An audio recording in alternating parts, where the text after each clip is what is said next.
Who would you take moving forward, Tua, Herbert, or Burrow? I mean, just looking at right now in a vacuum, I mean, these three guys, I mean, you say Justin Herbert. Skip, I didn't see this at Oregon. I mean, I knew he was athletic because I saw him run wild in Wisconsin in the Rose Bowl, but I never saw him throw the ball like he's throwing it right now.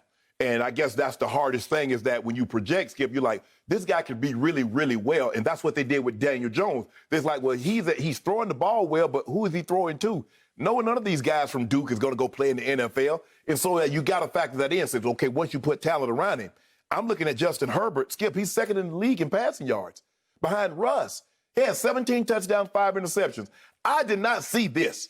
And I understand, well, we have a high grade on him, but this. Here's one thing, Skip. Okay, the guy's, throwing for 250 yards a game. But second as a rookie in the league in passing? Nah, I didn't see this. I think Joe Burrow has been unbelievable given the situation.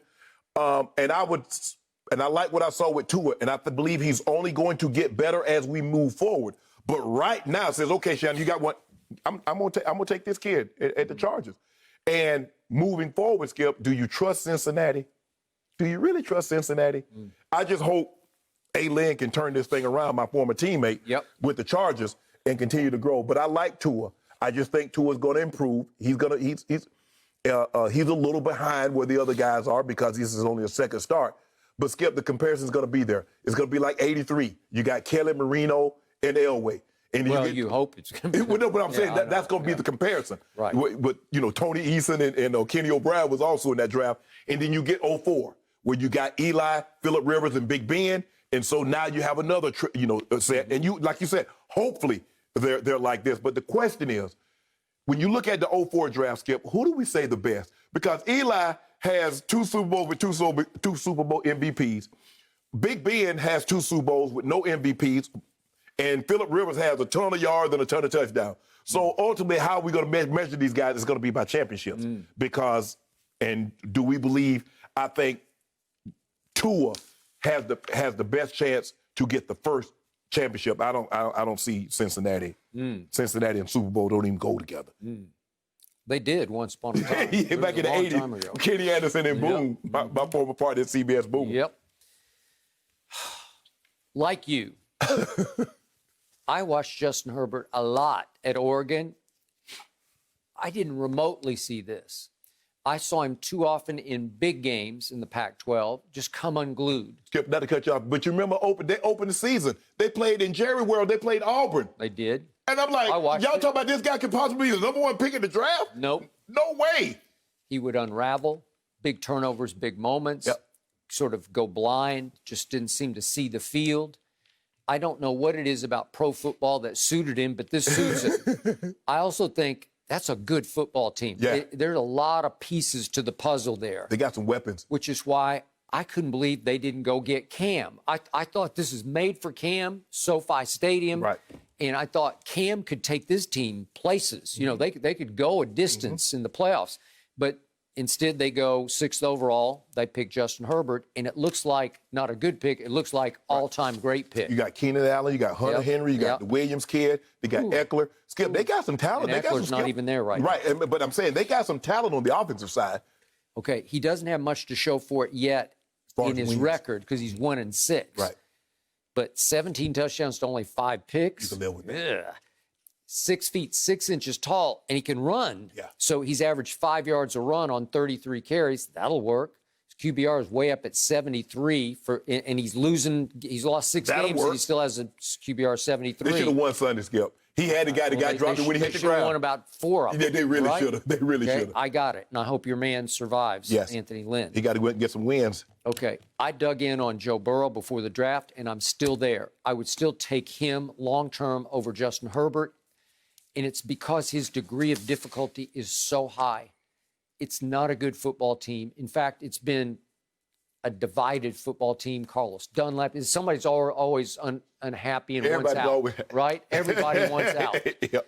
And yet he's kept them together enough to go 2-5-1. He's 67% of his passes. He's 11 touchdowns to only 5 interceptions. And he's got athletic ability because he was a good high school basketball player. And at 6'4", he can run. Yeah. He can escape. But what I like the most is his mental and physical toughness under siege without much protection is spectacular. And that's what concerns me, Skip, is that he's taking some punishment. He is getting He's taking hits and he's taking sacks. Yep. So that's what concerns me about him long term. How much of that is he going to be able to withstand? They got to get him some protection. Yep.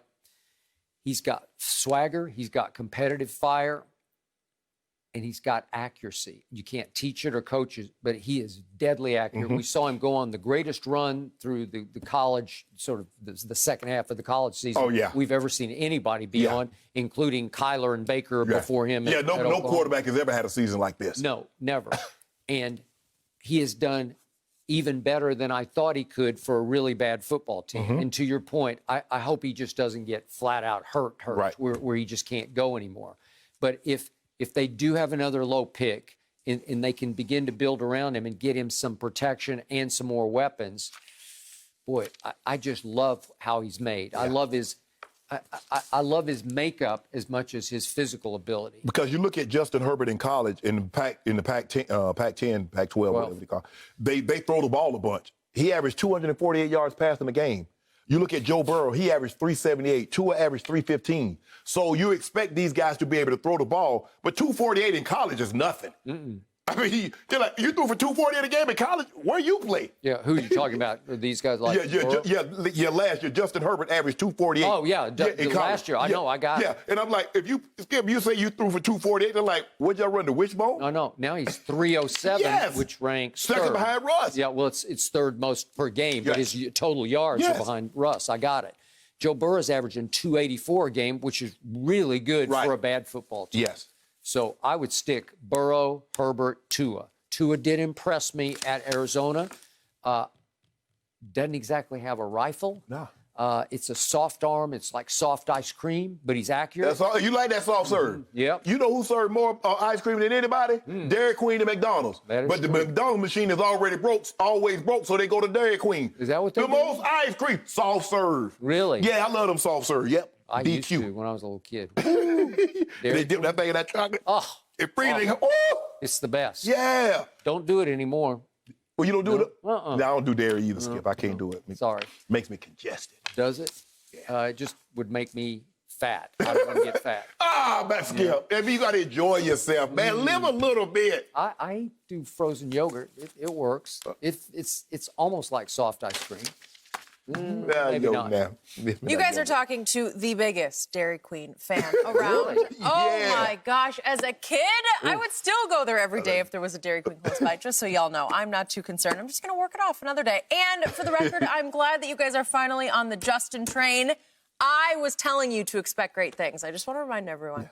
Thank you for watching. You can subscribe here to get the latest from the show, and be sure to check out more of the best clips from Undisputed, or go watch a few other segments from our other shows on FS1.